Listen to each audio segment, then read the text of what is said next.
అందరికీ నమస్కారం. ఈరోజు రాష్ట్రం యావత్తు కూడా సంబరాలు చేసుకుంటున్నటువంటి పరిస్థితి మనం చూస్తూ ఉన్నాం. ఏదైతే 5 ఏళ్ల జగన్మోహన్ రెడ్డి పాలన పోయి నవ్యాంధ్ర నిర్మాత చంద్రబాబు నాయుడు గారి పాలన వచ్చిందని ఒక సంతోషంతో పాటు ఇచ్చినటువంటి 5 గ్యారెంటీలని, ఎందుకంటే మొదటి సంతకంతోనే ఇచ్చినటువంటి హామీలు ఏవైతే ఉన్నాయో 5 హామీలను కూడా ఈరోజు అమలు చేస్తున్నటువంటి పరిస్థితి మనం చూస్తూ ఉంటే, దీనిలో ప్రధానంగా ఏదైతే తెలుగుదేశం పార్టీ తన పేటెంట్గా ఈ రాష్ట్రంలోనే కాదు భారతదేశంలో కూడా చరిత్రలో నిలిచిపోయే విధంగా పరిచయం చేసినటువంటి పెన్షన్లు ఏవైతే ఉన్నాయో, సామాజిక భద్రతా పింఛన్లని అన్న నందమూరి తారక రామారావు గారు ఈ దేశంలో ప్రవేశపెట్టినటువంటి సందర్భం, తెలుగుదేశం పార్టీకి మాత్రమే పెన్షన్ల మీద పేటెంట్ ఉందనే విషయం మనందరం కూడా అర్థం చేసుకోవాల్సినటువంటి అవసరం ఉంది. చరిత్ర ఒకసారి తిరగేసినప్పుడు అన్న నందమూరి తారక రామారావు గారు 30 రూపాయలు పెన్షన్ ఇస్తే దాన్ని 10 సంవత్సరాల తర్వాత 75 రూపాయలు చేసి కాంగ్రెస్ ప్రభుత్వం ఏదైతే చేసిందో కేవలం 45 రూపాయలు మాత్రమే పెంచినటువంటి పరిస్థితి చూస్తూ ఉన్నాం.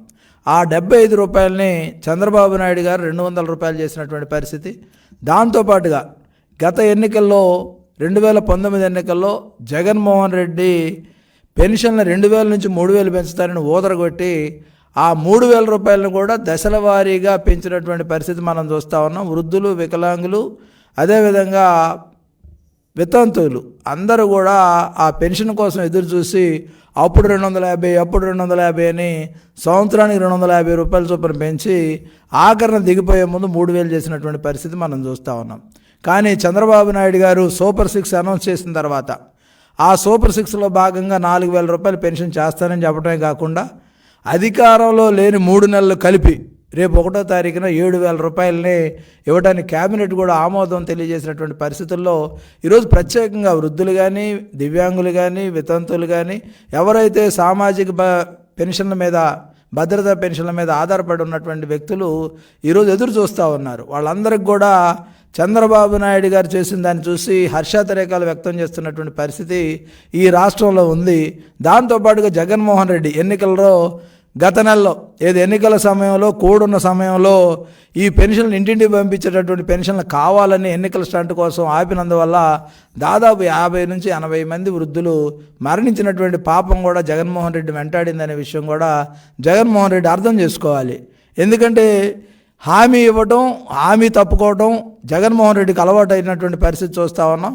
ఎందుకంటే అనేక హామీలు ఇవ్వటం, ఏ మేనిఫెస్టో 190% అమలు చేశానని గొప్పలు చెప్పుకునే జగన్, నేను ఒకటే అడుగుతా ఉన్నా, ఏ హామీ నువ్వు అమలు చేశావో చర్చకు నేను సిద్ధంగా ఉన్నావు, నువ్వు సిద్ధమా కాదనేది చెప్పాల్సినటువంటి పరిస్థితి చూస్తూ ఉన్నాం.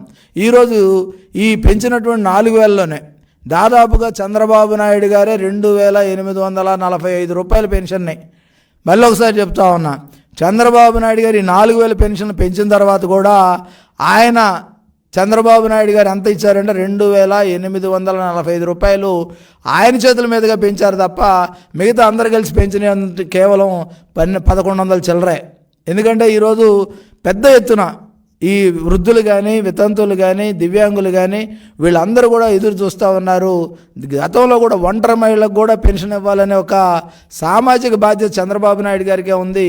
అలాంటి బాధ్యత ఈరోజు చంద్రబాబు నాయుడు గారు అమలు చేస్తూ ఉన్న సందర్భంలో ఈరోజు ప్రజలందరూ కూడా ఒకటే మనవి చేస్తూ ఉన్నాం, ఈ ప్రభుత్వం పూర్తిగా పనిచేసే విధంగా మీరు అందరూ కూడా సహకరించండి, ప్రభుత్వాన్ని దీవించండి. చంద్రబాబు నాయుడు గారు 10 కాలాల పాటు ఈ రాష్ట్రం అభివృద్ధి కోసం తప్పిస్తున్నటువంటి నాయకుడు. అలాంటి నాయకుడికి ఈరోజు అప్పుడే మొదలుపెట్టారు, పదవి పోయినటువంటి 10 రోజులు కూడా అవ్వలేదు, 10 రోజుల్లోనే ఈరోజు మొదలుపెట్టేసి అది ఎప్పుడు చేస్తావు, ఇది ఎప్పుడు చేస్తావు అని పేరుని నాని లాంటి వాళ్ళు మాట్లాడుతూ ఉన్నారు. సూపర్ 6 గురించి పేరుని నానికి అర్థమైనట్లేదు. ఎందుకంటే ఆ 6 తగిలి పూర్తిగా మెదడు కూడా పాడైపోయి ఏం మాట్లాడుతున్నాడో తెలియనటువంటి పరిస్థితుల్లో ఈరోజు వైకాపా వాళ్ళు ఉన్నారు. వాళ్ళందరికీ ఒకటే చెప్తా ఉన్నా, ఇప్పటికైనా నోరును అదుపులో పెట్టుకోండి, ఈ ప్రభుత్వానికి సహకరించండి. వృద్ధులు, వితంతువులు ఎవరైతే పెన్షన్ కోసం ఎదురు చూస్తూ ఉన్నారో వాళ్ళ జీవితాల్లో వెలుగులు నింపడం కోసం, వాళ్ళు బరువు కాదు, ఈ ప్రభుత్వానికి బాధ్యత అనేది చంద్రబాబు నాయుడు గారు గుర్తించారు. ఎవరైనా సరే వృద్ధులను కానీ, వితంతువులు కానీ, దివ్యాంగులను కానీ బరువుగా భావించే వాళ్ళందరికీ కూడా ఆర్థిక భరోసా కల్పిస్తే, సామాజిక భద్రత కల్పిస్తే వాళ్ళు బరువు కాదు, ఆ కుటుంబం యొక్క బాధ్యత ఈ ప్రభుత్వం తీసుకొని ఈ ప్రభుత్వం ద్వారా ఆ కుటుంబాలకు 4,000 రూపాయల పెన్షన్ అందించి ఆ 4,000 రూపాయల పెన్షన్ ద్వారా వాళ్ళు బరువుగా భావించకుండా బాధ్యతగా భావిస్తారని చంద్రబాబు నాయుడు గారు ఈరోజు చేసినటువంటి పరిస్థితి చూస్తూ ఉన్నాం.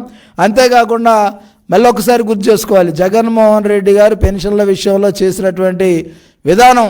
ఎందుకంటే ఆ రోజు 2,000 పెన్షన్ ఇస్తూ ఉంటే దశల వారీగా పెంచుకుంటూ పోతానన్నాడు. ఆయన నవరత్నాల్లో కానీ ఇతరత్ర కానీ 3,000 పెంచుతున్నామని స్పష్టంగా చెప్పి ఈ దశల అనే మాట ఎక్కడా లేదు. ఆయన కావాలని దశల వారీగా పెంచుతున్నామని చెప్పి చేసినటువంటి పరిస్థితి.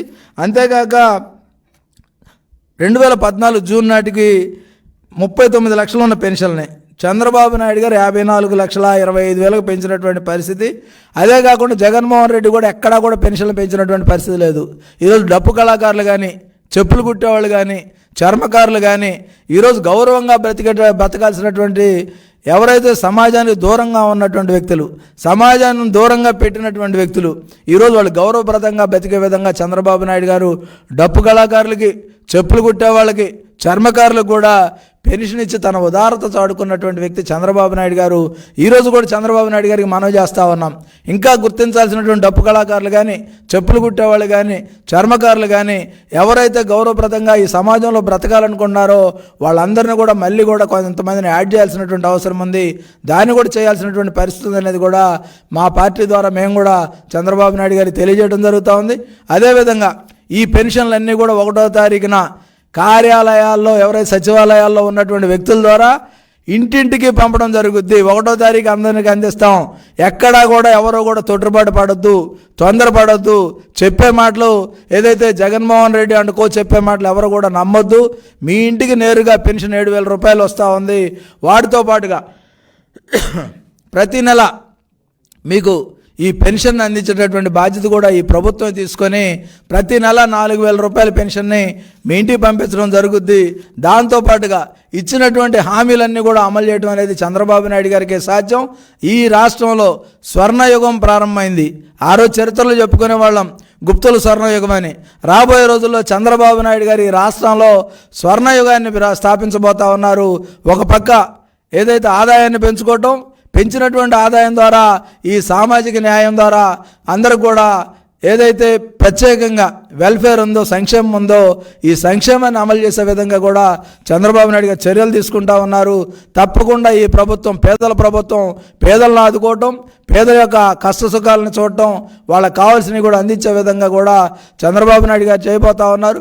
దాంతోపాటు మరొకసారి చెప్తా ఉన్నా, ఈ పెన్షన్ పెంచినటువంటి 4,000 పెన్షన్లో చంద్రబాబు నాయుడు గారి పాత్రే 2,845 రూపాయలు ఆయన స్వయంగా చేతితో పెంచినటువంటి పరిస్థితి ఈ పెన్షన్లో ఉంది. అంటే చంద్రబాబు నాయుడు గారికి పేదల పట్ల కానీ, వృద్ధుల పట్ల కానీ, వితంతువుల పట్ల కానీ, ఒంటరి మహిళల పట్ల కానీ, దివ్యాంగుల పట్ల కానీ ఏ విధమైనటువంటి వైఖరి ఉందో ఈ విధానమే తెలుస్తూ ఉంది. చంద్రబాబు నాయుడు గారికి ప్రత్యేకంగా ధన్యవాదాలు, అభినందనలు, కృతజ్ఞతలు తెలియజేస్తా ఉన్నాం.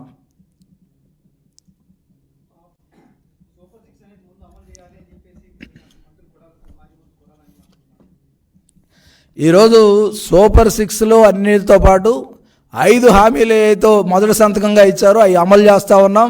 వచ్చి 10 రోజులు కూడా కాలే. ఈరోజు అన్నప్రాసన రోజు ఆవకాయ పచ్చడి పెట్టమనే టైపులో తయారైనటువంటి పరిస్థితి వాళ్ళకుంది. వాళ్ళు ఆగలేకపోతా ఉన్నారు. ఈరోజు ఈ రాష్ట్రంలో పరిపాలన నుంచి దిగిన 10 రోజులు కూడా ఆగలేని పరిస్థితుల్లో ఈ పేర్ని నాని కానీ, కొడాలి నాని కానీ, జగన్మోహన్ రెడ్డి కానీ ఉన్నటువంటి పరిస్థితి చూస్తూ ఉన్నాం. నిన్న మీరు బెంగళూరు ఇన్సిడెంట్ చూసే ఉంటారు. జగన్మోహన్ రెడ్డిని దిగితే జగన్మోహన్ రెడ్డి సైకో అనుకున్నాం. ఆయన అనుచరులు కూడా జగన్మోహన్ రెడ్డిని కూడా సైకో అన్నారు. వాళ్ళు కూడా సైకోలుగా మారిన పరిస్థితి చూస్తూ ఉంటే ఈ రాష్ట్రం పరిస్థితి, వాళ్ళు కనీసం తెలుగుదేశం పార్టీ పేరు కానీ, పెంచినటువంటి పెన్షన్ల గురించి కానీ, లేదా అమలు చేయబోయేటటువంటి సూపర్ 6 కానీ వీటి గురించి మాట్లాడే అర్హత వాళ్ళకి లేదు. కేవలం అధికారంలోకి వచ్చి 10-15 రోజులు అవుతా ఉంది. ఇంకా సమయం తీసుకోవాల్సినటువంటి అవసరం ఉంది. ఇంట్లోకి రావడంతో అన్నీ కావాలంటే అది అవ్వదు. ఖచ్చితంగా ఇచ్చిన హామీలు త్వరలోనే అమలు చేయడానికి సిద్ధంగా ఉన్నాం తప్ప ఈ పేరు నాని పొగిడాడనో, తిట్టాడనో, లేకపోతే ఇంకోటి ఎవడో ఏడ్చాడనో వాళ్ళ ఏడుపు కోసం మేము చూడటల్లా. ఖచ్చితంగా వాళ్ళ కళ్ళల్లో నిప్పులు పోసుకొని రాబోయే సంక్షేమ రాజ్యాన్ని చూడాల్సిందే. నేరుగా 1వ తారీఖే మాకున్న సిబ్బందిని, సచివాలయాల్లో ఉన్నటువంటి సిబ్బంది ద్వారా నేరుగా అందించడం జరుగుద్ది. ఎవరు కంగారు పట్టడం కానీ అధైర్యపడటం కానీ చేయొద్దు. ఎందుకంటే గతంలో ఏదో వాలంటీర్లు లేరు, ఇప్పుడు రాజీనామా చేశారు, దాని మీద తీసుకోవాల్సినటువంటి పాలసీ పరంగా ఉన్నటువంటి అటువంటి ఉన్న ప్రభుత్వ ఉద్యోగులు ఉన్నారు, వాళ్ళతో మేము నేరుగా అందించే ఏర్పాటు చేయబోతా ఉన్నాం.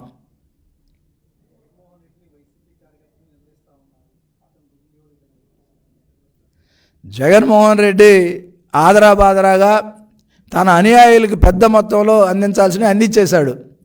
చిన్న చిన్న కార్యకర్తలు అన్నీ కూడా ఆగిపోయినటువంటి పరిస్థితి. ఈరోజు జగన్మోహన్ రెడ్డి జీవితకాలంలో మళ్ళీ తిరిగి అధికారంలో రాలేడు అనేది వాళ్ళ కార్యకర్తలే చెప్తా ఉన్నారు. వాళ్ళ ఉసురు ఖచ్చితంగా పోసుకుంటారు. బిల్లులు ఇవ్వలేని పరిస్థితుల్లో ఈరోజు ఈ ప్రభుత్వం ఎటువంటి కక్ష సాధింపు చర్యలు తీసుకోదు, ఎవరి బిల్లులు కావాలని ఆపదు. కానీ జగన్మోహన్ రెడ్డి కావాలని తన అనుయాయులకు మాత్రం బిల్లులు క్లియర్ చేసి చిన్న చితగా కార్యకర్తలందరినీ బలి చేయడం అనేది దారుణం. దాని మీద జగన్మోహన్ రెడ్డి సమాధానం చెప్పాల్సిందిగా డిమాండ్ చేస్తూ ఉన్నాం.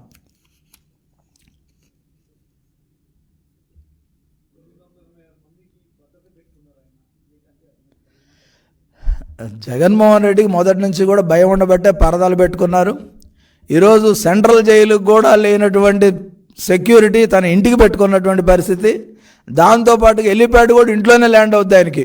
హెలికాప్టర్ కూడా హెలిప్యాడ్ కూడా ఇంట్లోనే పెట్టుకొని ఇంట్లోనే ల్యాండ్ అయ్యే పరిస్థితి చూస్తే పూర్తి అభద్రతతో జగన్మోహన్ రెడ్డి ఉన్నాడు. ఎందుకంటే ఈ కోడి కత్తులు ఇవన్నీ డ్రామాలన్నీ చేసి అయిపోయినాయి. అవి కానీ రేపు రాబోయే రోజుల్లో జగన్మోహన్ రెడ్డి వల్ల ఇబ్బంది పడినటువంటి వ్యక్తుల వల్ల కానీ, లేకపోతే అవినాష్ రెడ్డి వల్ల కానీ, లేదంటే వాళ్ళ బాబాయిని చంపిన దానిలో ఆయన పాత్ర మీద కానీ ఆయనకి ఏమైనా అభద్రత ఉంటే ఉండొచ్చు. ఆ అభద్రత ద్వారానే ఈరోజు 900 పైగా 980 మంది సెక్యూరిటీ అంటే ప్రధానమంత్రికి కూడా అంతమంది ఉంటారో ఉండరో తెలీదు. ఒక నేరస్తుడు చేసిన నేరాలు తిరిగి తన వెంటాడది అనే ఒక భయం చొప్పున కూడా ఆయన 986 మందిని పెట్టుకుని ఉండొచ్చు. కావాలంటే ఇంకో 1000 మందిని కూడా పెట్టుకోవచ్చు.